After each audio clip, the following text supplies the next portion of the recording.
বার্তা এক নজর।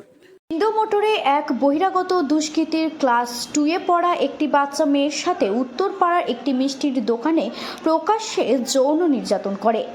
এই মাসে 10 তারিখে ঘটনাটি ঘটে। তারপর মেয়েটির মা থানায় অভিযোগ জানান।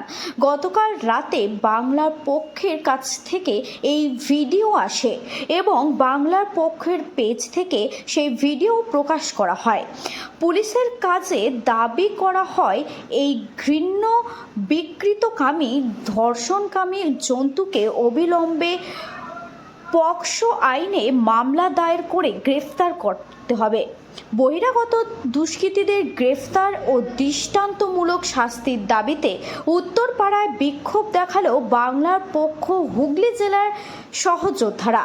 বিক্ষোভ কর্মসূচি থেকে শীর্ষ পরিষদ সদস্য মনন মণ্ডল দাবি করলেন অবিলম্বে দুষ্কৃতীদেরকে দৃষ্টান্তমূলক শাস্তি দিতে হবে, যাতে ভবিষ্যতে কোনো বহিরাগত দুষ্কৃতী বাংলার কোনো মা বোনকে নির্যাতন করার সাহস না পায় এবং কেউ এদের প্রোটেকশন দেওয়ার সাহস না করে। বাংলার পক্ষের প্রশাসনের কাছে দাবি বহিরাগত দুষ্কৃতীদের তোষণ নয়, শাসন চায়।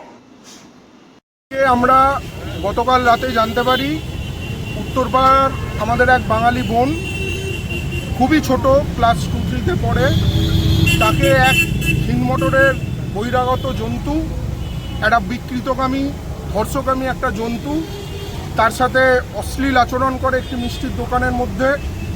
এবং তারপর আজকে আমরা এটা জানার পর আমাদের কাছে একটা মিষ্টির দোকানের ভিডিও ক্লিপ আসে, সেটা আমরা আমাদের পেজ থেকে এবং বিভিন্ন প্রোফাইল থেকে পোস্ট করি, যার ফলে সারা বাংলার বাঙালি জানতে পারে যে এরকম একটি দুষ্কৃতী, একটি ধর্ষকামী জন্তু উত্তরপাড়ার বুকে, বাঙালির শহর উত্তরপাড়া, যেটা বাংলার সবথেকে প্রথম পুরসভা, এখানে এই ধরনের একটি অসভ্য আচরণ, এটি ক্ষমার অযোগ্য অপরাধ করেছে। আমরা দাবি জানিয়েছিলাম পুলিশের কাছে যে অবিলম্বে এই বহিরাগত জন্তুর বিরুদ্ধে পস্কো আইনে মামলা রেজিস্টার করে তাকে অবিলম্বে গ্রেপ্তার করতে হবে। আমরা যতটুকু জানতে পেরেছি যে পুলিশ ইতিমধ্যেই পস্কো আইনে মামলা রুজু করে এই ঘটনা তদন্ত শুরু করেছে এবং খুব শীঘ্রই এই যে জন্তু এর যে দেশওয়ালি ভাই একটা সঞ্জয় রায়, যে আরজি করে বাঙালি ডাক্তার বোন, তাকে ধর্ষণ করে খুন করেছিল। এই যে একটা অমন রায় ছিল হাওড়া জেলা হসপিটালে, যে বাঙালি একটি শিশুর সাথে এরকম অশ্লীল আচরণ করে ধরা পড়েছিল। সেই একই রকমভাবে আমরা চাই এই যে জন্তু ক্রিমিনাল, একেও অবিলম্বে ধরে এর বিরুদ্ধে দৃষ্টান্তমূলক শাস্তি নেওয়া হোক। তার কারণ উত্তরপাড়ার বুকে এই ঘটনা প্রথম নয়। 2021 সালে তখন ভোট